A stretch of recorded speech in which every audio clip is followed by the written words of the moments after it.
All right, how are y'all doing today? Daily Reflections, August 20th. Toward emotional freedom. Since defective relations with other human beings have nearly always been the immediate cause of our woes, including our alcoholism, no field of investigation could yield more satisfying and valuable rewards than this one. 12 Steps and 12 Traditions, page 80. Willingness is a peculiar thing for me in that over a period of time it seems to come first with awareness, but then with a feeling of discomfort, making me want to take some action. As I reflected on taking my 8th step, my willingness to make amends to others came as a desire for forgiveness of others and myself. I felt forgiveness toward others after I became aware of my part in the difficulties of relationships. I wanted to feel the peace and serenity described in the promises. From working the first 7 steps, I became aware of whom I had harmed and that I had been my own worst enemy. In order to restore my relationships with my fellow human beings, I knew I would have to change. I wanted to learn to live in harmony with myself and others so that I could also live in emotional freedom. The beginning of the end to my isolation, from my fellows and from God, came when I wrote my 8th step list. And just for today, August 20th, facing death. Often we have to face some type of crisis during our recovery, such as the death of a loved one. Basic text, page 102. Every life has a beginning and an end.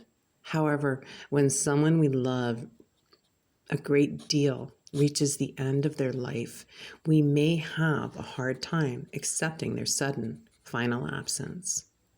Our grief may be so powerful that we fear it will completely overwhelm us, but it will not.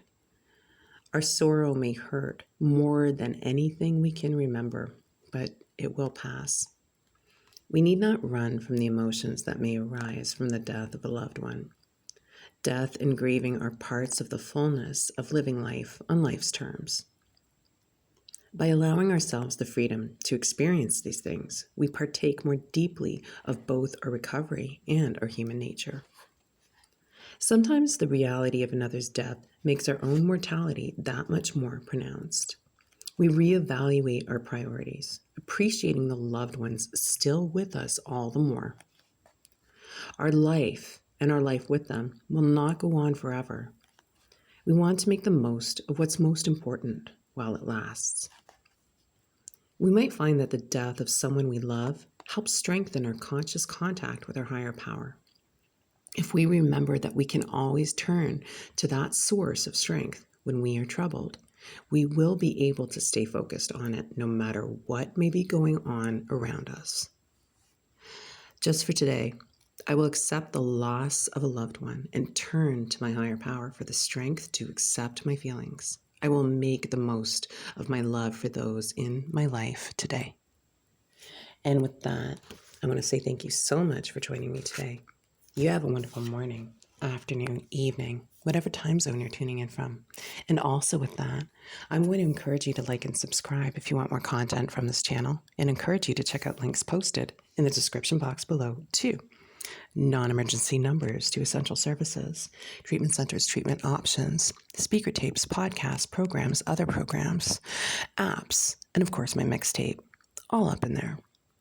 Lastly but not leastly, I'm going to take 24 hours for myself and wish you another 24 hours of continuous sobriety, recovery, harm reduction, or whatever it is you be doing to keep staying alive.